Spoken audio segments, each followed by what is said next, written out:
r/NoSleep. Posted by u/archives-h. I thought I could read everyone's mind. Then the man across my street ate a block of wood. Now there are toothless bodies. Part 2.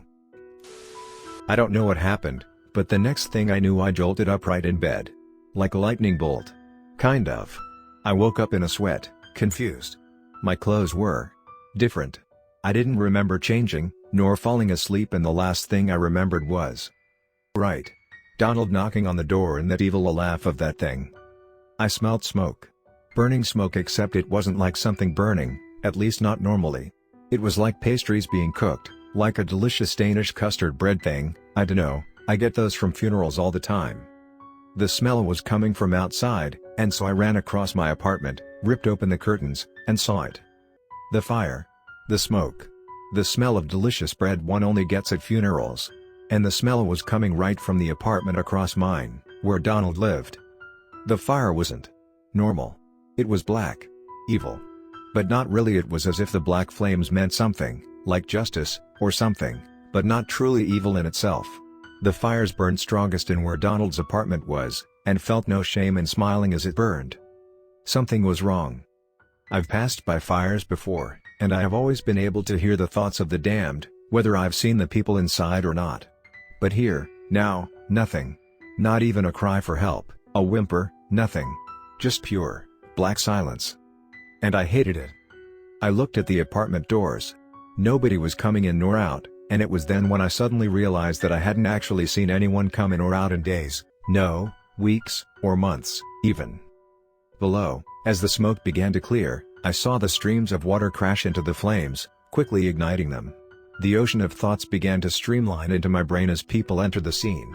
A crowd, the fireman, the old lady that lived next door who wouldn't shut up.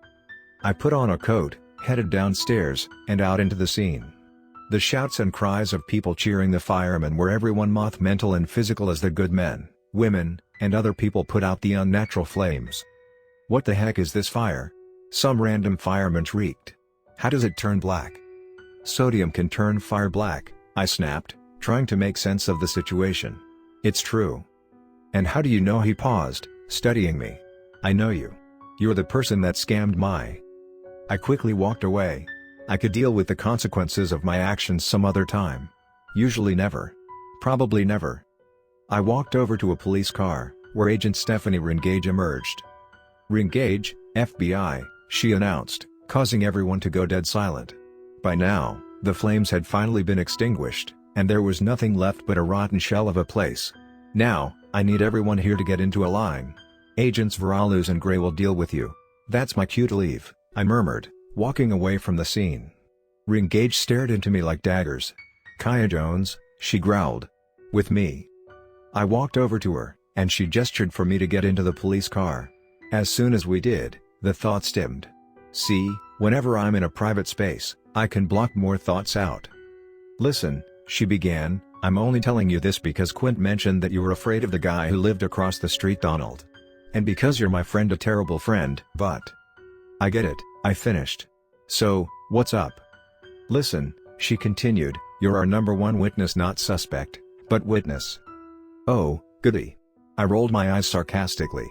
I could tell she was serious, though. What else? I could hear her thoughts before she spoke them, and it chilled me to the bone. Donald Zoll was the only person living in that building. Nobody else lived there, and since Quint told me you were watching him, I'm going to need you tell you everything you know. There was something else in there, something about teeth. The teeth? How do you? Magic. She ignored me. Yes, we found a garbage bag full of teeth the other day, and they were all embedded in these chess pieces.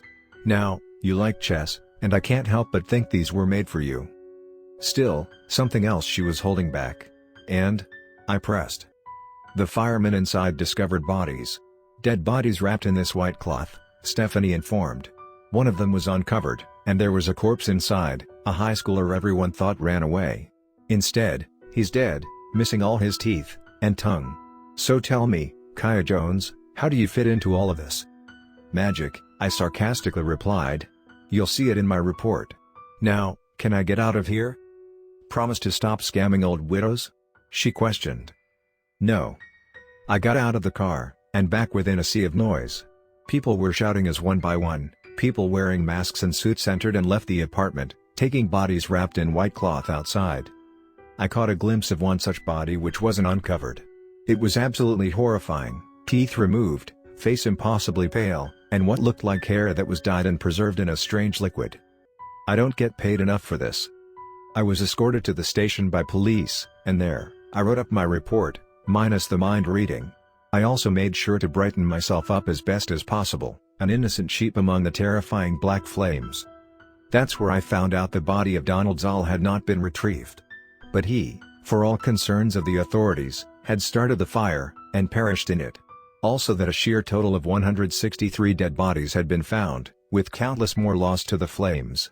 They also found sculptures made of teeth, black wooden blocks that looked like someone took a bite of them, and a strange, upside-down figurine of a woman that burst into flame when they touched it. I re-entered the scene, bagel in hand. The police were still there, questioning people, and I snuck my way into where all the action was. When you can read minds, getting past the police isn't a hard thing to do. Trust me. I've done this many times before.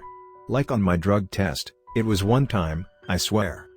"I see you've scammed your way up here," a familiar voice said as the person walked up beside me. "Ah. Quint murmured, looking right at me. "Wait, why are you here?" I questioned. "Me?" Quint asked, jokingly. "I'm the expert. And I pretty much snuck past the police too. But again, expert. On what?" "They picked something up from the ground, a wooden pawn with teeth jammed into it. This." They looked at it a while, and then flipped it over. On the back side was a strange symbol, some sort of sigil that looked like a jellyfish. It seemed to be carved in with small, baby-like teeth. Right. There were probably dead, toothless children in there too. "The heck is that?" I asked.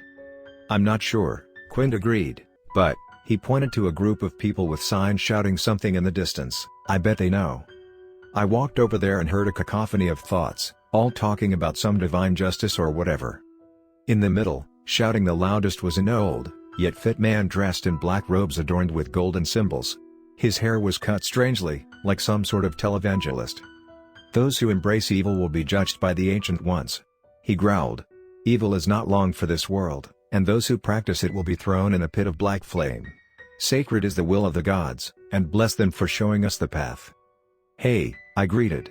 I was ignored. How annoying.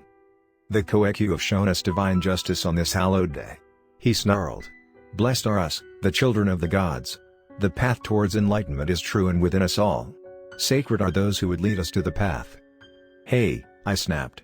I was getting quite bored of being annoyed. That's when I realized I couldn't sense his thoughts either. This reminded me of Donald, and it scared me to bits. "Hello, young child," he spoke, to me, at last. "Have you come to seek the path towards enlightenment?" "No, but who are you?" "I am but one guide on the path, one messenger," he continued. "Yes, but what do I call you?" "Amadeus Schwann," he finally explained. "Do you know this symbol?" I asked, showing him the chess piece. He shook his head. Somehow, I felt that this would be different, less evil. He wasn't thinking, that was it, that's why I couldn't hear his thoughts. Now, I did, and he was just as normal as everyone else, relaxing me. "I do not know. But know this black fire is judgment upon evil," he explained. "The enlightened mark this as a display of what would happen to those who embrace evil. In the name of the gods we will raise up an army on this hallowed day and..." I walked away, frustrated. All the way, back to the scenes, and back to the front door of my apartment building. "Weird, huh?" Ringage's voice rang. "They call themselves the Hallowed. What do you want now, Steph?" I coldly replied. "I want to get some rest." "Fine." She was done with me, at least for now. I was about to head inside when, I don't know, something inside me compelled me to walk the other direction, into the streets of the city. And then I heard that whistle again, the one melody Donald always sang, over and over and over and... What the heck? Out of the corner of my eye, I saw someone slink away, looking very much like Donald. I shouldn't have gone after him, but I did, silently, quietly. I should have told Ringage, but I was compelled. Every step, the melody grew louder in my mind, and soon came the laughing. I began to hear a chorus of voices echoing with the melody, harmonizing it. Falling off a note, distorted it. "Karma, Kaya, Karma, something echoed in my mind. I ran after Donald as he turned an alleyway. I turned it too, leaping at where he should have been. I fell onto garbage bags, their contents sending pains across my body. I got up, and saw that they both were ripped open. I suppressed a yell as I realized what the insides were. One was a mass of what looked like preserved, dead fish, except for that fact that lifeless tongues were sticking out of it, barely glued, and leaking fresh blood. The other garbage bag was worse. Inside was what only I can describe as human skin, folded, stitched, and stapled to each other in the form of a head, with teeth and tongues making up the features of the face. Barely glued teeth were the eyes, severed bloody tongues was the head. A ring of small baby teeth was the mouth, and an absurd combination of teeth and tongue made up the ears. But that wasn't what scared me most. That's because of all the people in the world, that thing that had looked just like me. I heard the melody again, and Donald was right there behind me, facing me, a huge, wide smile on his head, sharp canine teeth stretched from ear to ear. His eyes looked bloodshot, dead. He tilted his head, made the smile stretch unnaturally more, turned, and walked, a small black bag in his hand. I chased after him, but he walked right into a crowd, where nobody seemed to notice him. I called, yelled, searched, but there was no sign of him anymore. And then, just as I was about to give up hope and report to engage, I saw it. While people were walking across the road, I saw a small black bag placed in the center of the crosswalk, begging for me to take it. So I ran, crept down, and took it. The moment I touched it I screamed. Pain took over my body. My eyes bled tears of blood, my legs gave out, my vision blurred. And even in all this, nobody paid any attention to my suffering.